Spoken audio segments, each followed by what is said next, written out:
ओम श्रीमान महागणाधिपतये नमो नमः।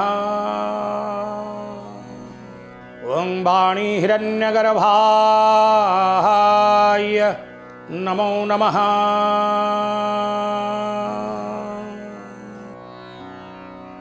ओम नमो भगवते पुरुषोत्तमाय नमो नमः।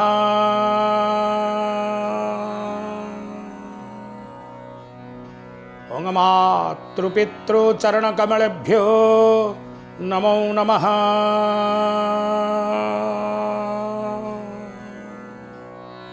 शान्ताकारं भुजगशयनं पद्मनाभं सुरेशं विश्वाधारं गगनसदृशं मेघवर्णं शुभांगं लक्ष्मीर्कान्तं कमलनयनं योगिर्विद्यानगम्यं वन्देर्विष्णोर्भवभयहरं सर्वलोकैकनाथं। जय जय जगन्नाथ, जय जय जगन्नाथ, जय जय जगन्नाथ। कालिया शांत महाप्रभु वंदे श्री पुरुषोत्तमं प्रतिदिनं नीलाद्रिनाथं हरि।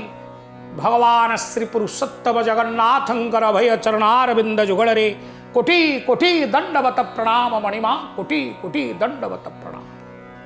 जनंकु विष्णु प्रायमणे नमई तहंक चरणे तुंडे बोलई हरि हरि भो जगन्नाथ दैता।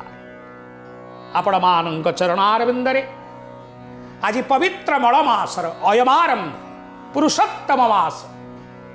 ये पवित्र अधिमास पुरुषोत्तम मास मलमास नाम रे विदित थिबा पवित्र अधिमास आज अयमारंभ दिवस। भगवान पावन पुरुषोत्तम क्षेत्र रे काल काल जुग जुग धरी महाप्रभु परम पुरुषोत्तम विराजमान करी दारवी तनु धारण करी मानवीय लीला करुछन्ति। से पुरुषोत्तमंकर अति प्रिय पवित्र मास अधिमास बड़मास पुरुषोत्तम मास नाम रे समग्र आर्यावर्त भारत भूखंड रे यही पवित्र मास को वर्णना करुछन्ति। यही पवित्र मलमासर अवसर रे अगणित भक्त जनता जनार्दनं को हार्दिक अभिनंदन।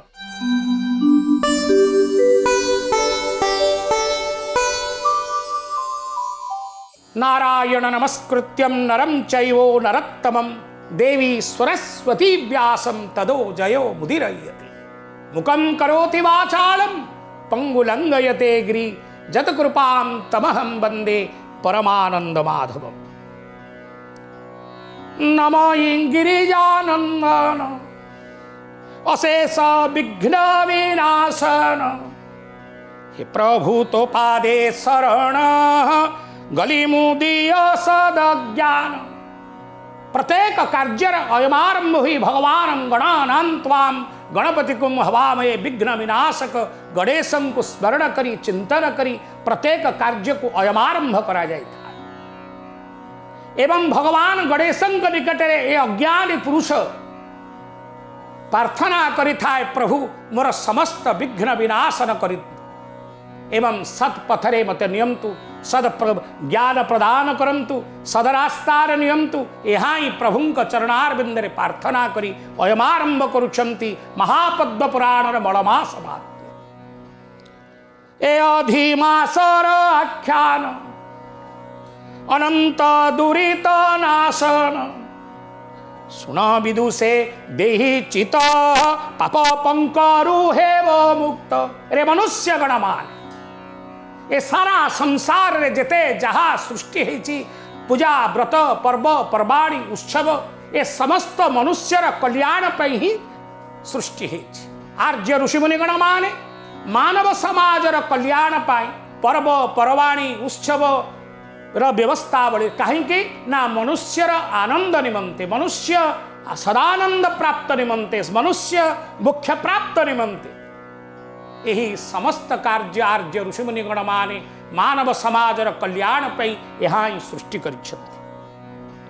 ए अधिमासर व्याख्यान श्रवण कले मन भितरे समस्त प्रकार कलमश घटी जाए, समस्त पापरु मनुष्य मुक्त लाभ करिथा, मोक्ष प्राप्त होता है।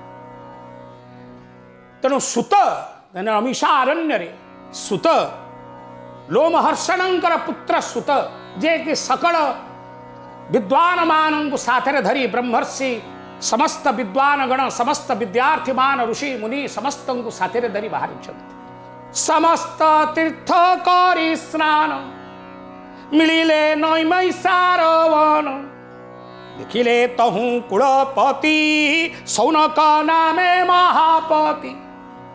सुत समस्त ऋषिमुनि मानंकर सहित स्नान करी नदी रे स्नान करी जाई पहुंची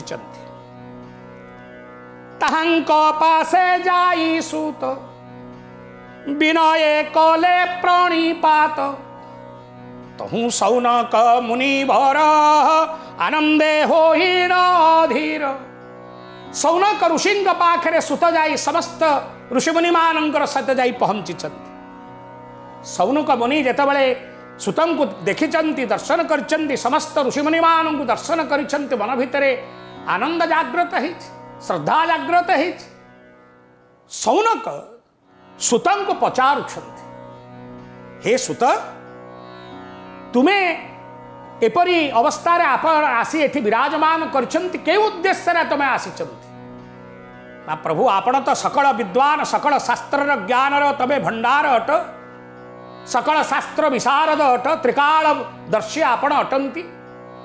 सौनक ऋषि को सुत प्रशंसा करी प्रणिपात करी नमस्कार करी समस्त ऋषिमुनि गणमान तंकु दंड प्रणाम करी सौनक सुतं को पचारुछंती तुम्भे जे शास्त्र अट ज्ञानी तेणु तुम्भकु प्रश्न घेनी अनेक दिनु मन मध्य भावी मु रही रखी अछि हृदय ए जे विष्णु कथा सार से तो कथा सार कही संशय दूर कर। कले हे ऋषि हे सब महान ऋषि आर्य ऋषिगण आपण सकल शास्त्र ज्ञान भंडार अटंती। अनेक दिनरू अनेक कथा मो हृदय भितर रही अछि मो मन भितर थिबा संशय केबे दूर होई पारुना मनरे थिबा संशय दूर नहला पर्यंत जीव बा मनुष्य केबे शांतरे संतोषरे जीवन यापन करि पारेना। जेतबेले तार मनरे थिबा भावना जेतबेले सिद्ध होई थाए ता मनरे थिबा शंका तले दूर होई थाए से आनंदरे जीवन यापन करे। मो मन भितरे जहाँ संशय अछि हे सौनक ऋषि आपण मोर कथार श्रवण मोर हृदयर कथा को श्रवण करी मो मनरे थिबा संशय को दूर करंतु। जेतबेले जे कई व्यक्ति कौन से द्विधा संकट रे पड़िले आमे महत जनंग पाखरे जाई पहुंची थाउ एवं महत जनंग पाखरे उपस्थित होई आमर थिबा शंका को समाधान करि थाउ एवं जीवन आनंद रे बितेई थाउ। विष्णु का पुण्य कथा सुनी मुख्य लवंती सर्वपाणी। सुत कहउछन्ति हे सौनक जे विष्णुंकर कथा श्रवण करे हरि नाम ही केवल सभायाम विष्णु वैष्णवायाम कथा अंत साक्त बाह्य शैव सभायाम वैष्णवायाम कथा अंत साक्त अंत मा बाह्य शिव एवं सभारे विष्णुंकर कथा श्रवण कले विष्णुंक पुण्य कथा सुनी मुख्य लभंती सर्व प्राणी। एकोई बारो नाम जारो जपिले महा पापी नर। थरे महाप्रभुंकर नाम को जे हृदय भितरे सत भावरे जस्य स्मरण मात्रेण जन्म संसार बंधना। ये कम कथा नुहे जहांकर नाम को जीव स्मरण करिवा मात्र उच्चारण तो अलगा कथा। आमे तो दिन हीन अकिंचन तेल कलिजुगर मनुष्य आमे तेल नुण संसार करुथिबार मनुष्य आम पाखरे समय ना तेणु जहांकर नाम को स्मरण कले जीव जन्म जन्मांत बंधन मोक्ष प्राप्त होता है। एक ही बार नाम जार जपिले महा पापी नर सुत पचारुछन्ति सौनक समस्त ऋतु बत्सरादि देवता तार ईश्वरादि 2 वर्ष हेले शेष तृतीय पड़े अधिमास ताहार प्रभु के अटंती किपरि तांकु तपूजंती जप साधन उपवासे किपरि हुए व्यास शिष्य पचारुछन्ति सुत सौनकादि ऋषि जे समस्त ऋतु वर्षक 12टी मास जहाँ को संवत्सर कहा जाए समय कहा जाए काल कहा जाए तो वर्षक 12 मास रे प्रत्येक दिवर्ष अंतरे 3 वर्ष रे गोटे मास अधिक मास पड़े जहार नाम अधिमास बा मलमास जहार अन्य नाम पुरुषोत्तम मास जेतबेले आषाढ़ मल पड़िबो सेतबेले कालिया शांतंकर कलेवर परिवर्तन होता है। सेपरी जेहेतु चलित वर्ष ज्येष्ठ मासर महामल पड़ुथिबारु से पचारुछन्ति जे मासर देवता किए ए मासरे मनुष्य कौन करिवो ए मनुष्य ए मासरे कहा को पूजा करिवो कि जप करिवो साधन करिवो मंत्र करिवो दीपदान करिवो स्नान करिवो कौन कले ए मासर पुण्य फल एबा ए मासर जो अधिमास लोक ए मास को साधारणतः भाव में अज्ञानी मनुष्य ताकू निंदा करते जप साधन उपवास किपरि हुए व्यास शिष्य ए अधिमासर विषय रे जानिबा पाई मन भितर बहुत इच्छा प्रकाश होइछि। हे सौनक ऋषि आपण कृपया करी सारा संसार जनता जनार्दन मानव जातिर कल्याण उद्देश्य रे जो प्रश्न पचारुछि तार समाधान करंतु आमको सतमार्ग देखांतु ए सबु कले केहू देव प्रसन्न हुवंती भो देव आमे मासरे कौन कले केहू देवता आम प्रति प्रसन्न हुवंती एवं वरद प्रदान करंती कदाई मनुष्य रोगरे सर्वदा अस्थिर जीवन मन ई दुर्भार सेपरी लोक मानंकर किपति पथ मुनिवर कला जे मनुष्य नानादि रोग रे कली जुगे जेते प्राणी अल्पायु आरोग्य से पुणी आबरे रोग रे पीड़ित कहूँ जानिब शास्त्र तत्व ए कलिजुग ए मनुष्य नानादि रोग दुख जंत्रणा मानसिक जंत्रणा अनेक कष्ट भितर मनुष्य तेलनुना संसार को वहन करुछि। आमे तो हिमालय रे बसी तपस्या करुथिबार मनुष्य नुहे राति पाइले अन्न चिंता दुख माया कपट छंद भितर आमे बुड़ीकी रहिछु। तेणु ए मनुष्य अधम उदाहरण मनुष्य आमे किपरि उद्धार पाइबा किपरि ए मासरे आमे कहा को पूजा कले पुण्य फल प्राप्त हेबो एवं से आमको वरद प्रदान करिवे। सुत कौचंद विष्णु कुसुम रिमन रे कहंती गंभीर स्वर रे आजी जा पचारिल मते दिने जे ताहा जदुनाथे पचारि थिले युधिष्ठिरे कि देले तारो ताउतरे कले ए कथा जहा पचारुछ तमे मते ए कथा को दिने युधिष्ठिर मते पचारि कहले प्रभु ये जो अधिमास ये जो मलमास बोली कहते अधिमास देवता किए आमे कहा को पूजा करवा कौन करवा ए विषय तांकर मन भितर जिज्ञासा आसीथिला एवं से मते पचारि भगवान कृष्ण स्वयं ए कथा को युधिष्ठिर को कहिछन्ति।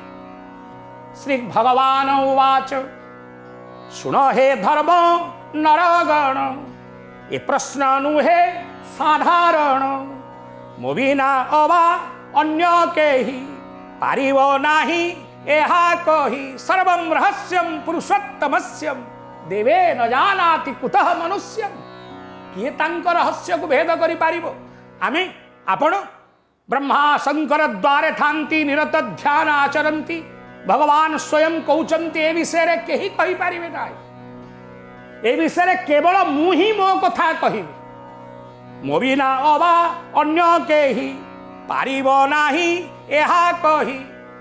युधिष्ठिर महाप्रभु कहउचंती कहले हे युधिष्ठिर ए कथा जो पचारे ए कथा को अन्य केही कहि परिबे नाही जानि ना केवल मु ही कहबी मु ईश्वर मेकासीन स्थितो जगत मुहुचे संसार एक मात्र तेणु मु ही भगवान मु ही ए कथार प्रश्नर आशंकार दूर करि पारि। अपूजा के ही जे न रहे गुणाकु रूपे त पूजा पाए किंतु जे एही अधिमास जेबे होइला परकाश समस्ते तांकु निंदा कले अपूज्य बोली न बोइले देखाई कहिले कारण नहीं एथिरे संक्रमण। कहले हे युधिष्ठिर समस्ते ए मास को अपूजा मास बोली कहती ए मासरे किए जन्म हो गले कहती ए मल मासरे जन्म है किए मरीगला जदि तो लोक मध्य कहती जा ये मास पाइलानी अधिक मल मास पाइला ए अधिमास एपरी मास समस्ते तांकु निंदा कले घृणा कले अपूज्य बोली न कहले कले मासरे पूजा मध्य पूजा जप तप व्रत किसी करिवार आवश्यक नहीं सब निष्फल जीव नानादि प्रकार कुच्छारटना कले एथिरे मासर लक्षण कौन ना मासर संक्रांति ना अमावास्या दिन सावित्री अमावास्या पर प्रतिपद कृतिका नक्षत्र आरंभ होला फेर संक्रांतिर पूर्व दिन ए मास सरी तेणु ए मासरे संक्रमण नाही जो मासरे संक्रमण नाही जो मासर देवता नहांती जो मासर किछि परिचय नाही से मास अत्यंत घृण्य मास बोली लोक समाज रे कहउचंती। तेणु मन भितर शंका आसुची महाप्रभु श्रीकृष्ण भगवान युधिष्ठिर को कहउचंती कहले अरे अरे एपरी लोक मुखरे लोक कहंती अस्पृश्य आवोर अपूत सकल कर्म बहिष्कृत कौन सी भल काम मध्य ए मासरे केही करंती ये कारण कौन ए मास परी मास नाही मलमासर दुख मल निजे मलमास स्वयं काल मासर अन्य नाम होची काल समय दंड मिनिट सेकेंड वर्ष जुग यह होची यार अन्य नाम काल कालर अन्य नाम समय कालर अन्य नाम संवत्सर मलमास कहउचंती प्रभुंक पाखरे शोकरे गद गद होई मरण काम ना करई वैकुंठपुरे रे प्रवेशी मते दुख रे कहे भासी लोतक नयनरु झरे लोतक नयनरु झरे कर जोड़ीन स्तुति करे कर जोड़ीन स्तुति करे जाई वैकुंठ रे पहुंचला युधिष्ठिर ए मलमास से स्वयं काल जाई पहुंचला महाप्रभुंक पाखरे जाई प्रणाम कले वैकुंठ प्रवेश करी छिड़ा होई धार धार आखिरु लुह बलुची एवं क्रंदन करुछि हे प्रभु मते रक्षा कर श्रीचरण तले भिक्षा मोर प्रभु मते तमे रक्षा कर तुम्हें जदि मते रक्षा न करिवो ए रक्षा करिवो कि ए भवसागर जलरु आपण ही मते रक्षा करिवे तुम्भे जे अटो चराचर तुम्भे सुमेरु परावार तुम्हें संसार मालिक सकल जगतर कारण करणम कारणम कर्ताम विकर्ताम गहन समस्त कार्यर आपण करण आपण कारण आपण कर्ता एवं आपण ही समस्त विघ्न विनाशन करिवे तेणु आपण ही मते रक्षा करिवे संसार मध्ये जेते जन सुखे कटाहु छंती दिन ताहांक मध्ये दिन मुही मरण उत्तम मणई कले संसार समस्त अछंती समस्तंकर परिचय अछि बिना परिचय रे संसार रे कही संसार सृष्टि ही नाम हे प्रभु हे वैकुंठाधिपति पुरुषोत्तम हे जगन्नाथ मोर केवल परिचय ही ना तेणु मते घृणा करुछंती मते खराब दृष्टि रे देखुछंती तेणु ए मास मते लोक माने निंदा करुछंती नाही मोहर स्वामी जेणु नाही मोहर नाम तेणु दुष्ट मानव माने मिली निष्कर्मा बोली द्यंती गाली जार स्वामी नाई, जार परिचय नाई, जार घर नाई, जार देवता नाई, तार परिचय कौन अच्छे तो नानादि प्रकार लोक मुखरे आमको मत शुणा पड़ुଛି। भगवान उवाच, भगवान कहते धैर्य धर हे काल हे मास मलमास तमें धैर्य धर। एपरी कहू अधिमास देवता होई लात नाश, कवा कचारी पड़ी लामो पादे विस्मित हेले सभासदे। एपरी कही महाप्रभु चरणारविंद्र जाई कचारी ही पड़ीगला, शरण पशिला। थरे तांको चरणारविंद्र जे मनुष्य चली जाई था, थरे जे तांको चरणारविंद्र समर्पित होई था, जदगत्वामदम निवर्तन्ते तद्धामं परमं मम। जे थरे मो पाखु आसे से न निवर्तन्ते, सियाओ मो ठारू फेरिकिरी बाहुड़ीकिरी चली जाए ना। चितो मो उपो जिला दया सुन राजन हेला जाहा, नयन ठारी गरुड़ंकु देखी आदेशे बिंचीवाकु। जतले पड़ीगले मूर्छित होइकिरी थरे तांको चरणारविंदरे शरणरे पसना। जे थरे तांको चरणारविंदरे समर्पित हो जाए तार समस्त दायित्व से वहन करती। गरुड़ पृष्ठरे बसी गरुड़ कहले टिके डेणारे पक्षीरे टिके तांकु बिंची दियो, आलट दे दियो, व्यंजन कर दियो। गरुड़ पक्ष बात बाजी उठिला अधि मास तेजी, कहिला पुणी थरी थरी रख हो नाथ दया करी। देखिन विकल ताहार कहिली तांकु हुआ स्थिर। इति श्री पद्मपुराणे श्री पुरुषोत्तम महात्म्यम प्रथम अध्याय। जगन्नाथ जगन्नाथ जगन्नाथ रक्ष मां, जगन्नाथ जगन्नाथ जगन्नाथ पाहि मां, जगन्नाथ रक्ष मां, जगन्नाथ पाहि मां, जगन्नाथ रक्ष मां, जगन्नाथ पाहि मां, जगन्नाथ जगन्नाथ जगन्नाथ रक्ष मां।